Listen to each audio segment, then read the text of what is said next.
Kamusta po sa mga farmers dyan, sa mga viewers at sa mga nagbabalak po mag-alaga ng baboy? Kamusta po kayo dyan? Sana nasa maayos po kayong kalagayan. Ngayon po ibabahagi ko po sa inyo yung amin feeding program. So medyo nag-adjust po kami ngayon. Ngayon ito po yung ginagawa namin, no? After 40 to 45 days, pagkapanganak po ng mga bik, iwawalay na po natin yan at papakainin na po natin yan ng pre-starter, no? So, ang ginagawa po namin, ito po, dalawang batch po ito. Itong mga nakikita nyo ito, dalawang kulungan, dalawang mga inahin. 18 pong piraso yan. So, ang ginagawa po namin yan, pagka walay na po yan, magpi-pre-starter na po yan, na tig to 25 kilos po yung pre-starter natin. Bali 18 piraso po yan, bali kakain po sila ng 18 na sakong pre-starter.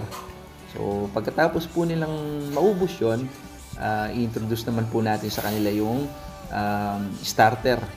So 18 din po yan. So 18 sako din pong starter yung kakainin nila. Bali tig 50 kilos po yun kada sako ng mga starter. Pagka naubos naman po nila yon, doon na po kakain sila ng growers, no? Dati ginagawa namin, pagka grower stage na po sila, tigda 2 sako lang po bawat isa ang amin ipapakain sa kanila, and then binibenta na namin. Tapos yung mga maliliit po, minsan mga line of 70 lang po sila, iniiwan po namin at pinapakain pa po namin sila ng growers.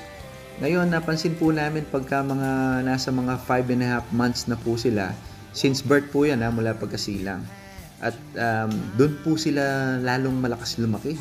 Parang yun po yung prime nila na paglaki. So, ang gagawin po natin this time sa mga batch na ito,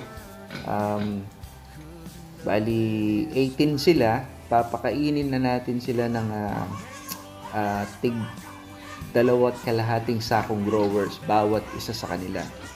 So, itong 18 na ito, kakain ng 45 sakong growers.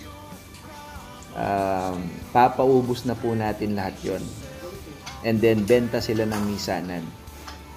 Bali, ang edad nila noon siguro mga nasa 5 months and 3 weeks old, no? Since birth po yun.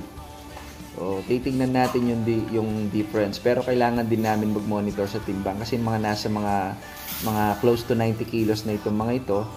Kasi ang overweight dito sa Bataan 110 kilos. Pag lumagpas po ng 110 kilos yan, ang baboy dito overweight na. Meron ng penalty. Mas mura na po siya. So, mga yan po, iniwalay po namin sila, itong medyo maliit ng konti. Kasi natatalo po yan sa kain, na pagka sumabay sila dun sa mga malalaki. At yan po ay proven namin at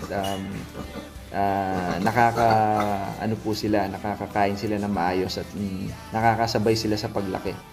So, yan po yung mga fatteners namin na nakaka-27 na pong sakong growers sa mga yan.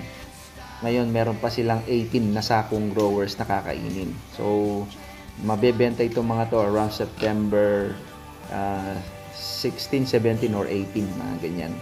Papaubos natin yung 45 sakong growers sa kanila sa 18 na fatteners na to. And then, titingnan natin kung gaano sila kabigat po noon. Ito nga pala yung dalawang fatteners na gagawin inahin, susubukan. Nasa 7 months old na itong mga to, 7 to 8 months. So, experiment, trial. Kung makikita ninyo, walang mga markas sa mga tenga kasi mga ano po yan, sa atin po yan. Testingin natin kung yung totoong hindi sila magandang gawin inahin, yung mga fatteners. Ito yung mga inahin talaga namin.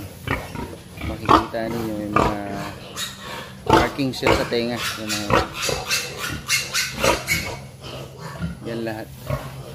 Hindi daw po magandang gawin inahin yung mga fatteners, no? dahil maliit daw po yung kanilang mga sipit-sipitan. May mga cases daw na naiipit yung kanilang biik, hindi makalabas hanggang sa mamatay. Tapos yung inahin na fattener na ginawang inahin ay namamatay din daw po. At konti daw din po silang mag-anak, yung mga fatteners na ginawang inahin. So, do-document po natin na ito. Titingnan natin kung gaano po katotoo po yun. Nakatig 2 hit na itong mga to. Sa pang hit, AI na sila.